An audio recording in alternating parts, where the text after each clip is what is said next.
major areas where the faith of a man is tested. Number one, in the area of delay in divine promises. See, there are many times you are a faith man. God speaks to you. Maybe not even through a prophet. He will do this, he will do that. And according to the principles of faith, you believe it. You now declare it. The moment you declare it, then the whole heavens will shut. It will look as though you made a mistake talking about it.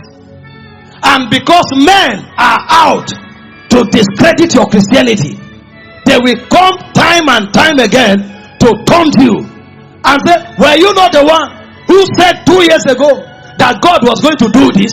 Where is it? How come we have not seen it? Go and sit down. You people just be talking what you don't know. You will bite your finger. Sometimes you go back to prayer and say, God, didn't I hear you well? Then he will repeat it. To your biggest frustration, he will repeat it. Then you will come back thinking that, oh, it has been affirmed. If I say it now, it will happen. You will talk. Then heavens will be quiet for another 5 years. For those 5 years, you'll be moving around. You even begin to doubt whether it's God that used to speak to you. You start wondering, what's going on? Next time when God speaks on another issue, you now become afraid of saying it. He's teaching you a lot of things, because you can become arrogant in faith.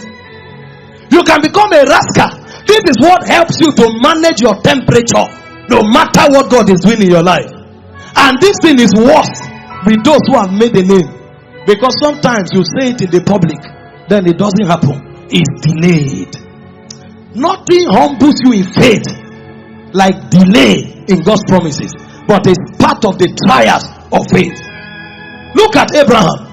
Genesis 12 from verse 1 to 3. This was where God promised Abraham a child first.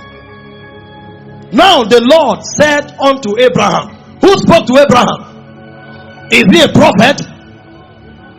The Lord spoke unto Abraham, get thee out of thy country, from thy kindred, from thy father's house, unto the land that I will show thee. And then God began to speak in his majesty. And I will make thee a great nation. I will bless thee and make thy name great, and thou shalt be what? A blessing. Verse 3. And I will bless them that bless thee, curse them that curse thee, and in thee shall all the families of the earth be blessed. Verse 2 is where the promise is. I will make you a great nation. That means nations will come out of you. This is what God told one man. I will make thee a great nation. This guy was 75. No child. Now you come out and say, listen, nations will come out of me. And people look at you. This your impotence and Sarah's barrenness is not affecting you. Can we suggest? So your family now will gather and say, you come. Then they are talking. When you come, they now stop. Then one person will stand up and give a speech in a most gracious manner. We have seen that what you are going through has been difficult for you, and we understand you are truly a strong man. But don't worry, we have made an arrangement for you to go on holiday, and then some of our family friends who are doctors, they will just come to check. You know what they are telling you politely? From the way you are going now, we suggest madness has entered the matter. To make things worse, the guy is leaving his country, he is leaving his kindred, he is denouncing his family. Even if you be a great nation, at least stay connected to your family now. Must you disconnect from your family to be a nation? That's what God told you. You have not had anyone. The one you have, you want to cut off. Is something not wrong with you? Abraham struggled and struggled when he started questioning God. Genesis 15 verse 5 and 6. This time around, God didn't just speak. The Bible said, and God brought him forth abroad and said, look now towards heaven and tell the stars, if you are able to number them. If you are able to number them. And he said unto him, so shall thy seed be. Abba, Father, I know you are God. I honor you. But the last time I said this, they called me mad. I've not had one. You are telling me my children will be as many as the stars?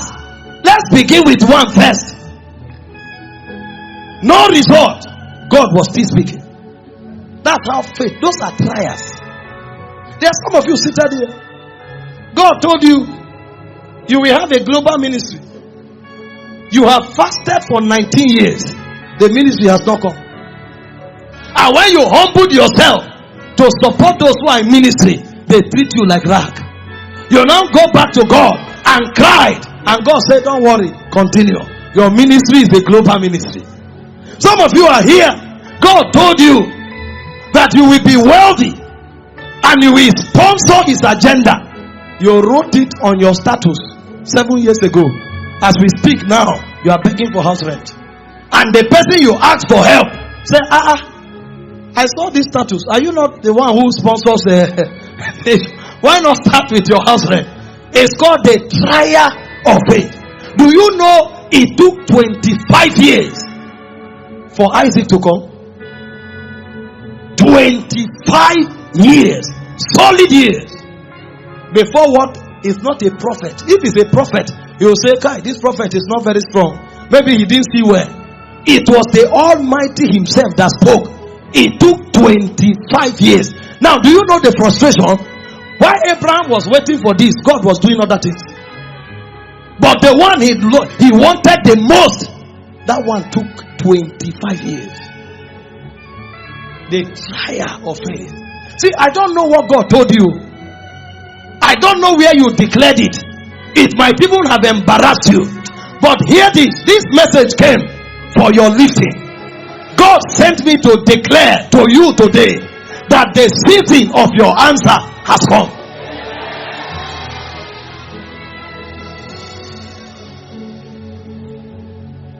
Delayed promises. How about Joseph? Genesis 37 verse 5 to 11. The young boy sat on his own. He didn't ask for anything. He was not even praying. On his own, he was there. God now came and gave him a dream.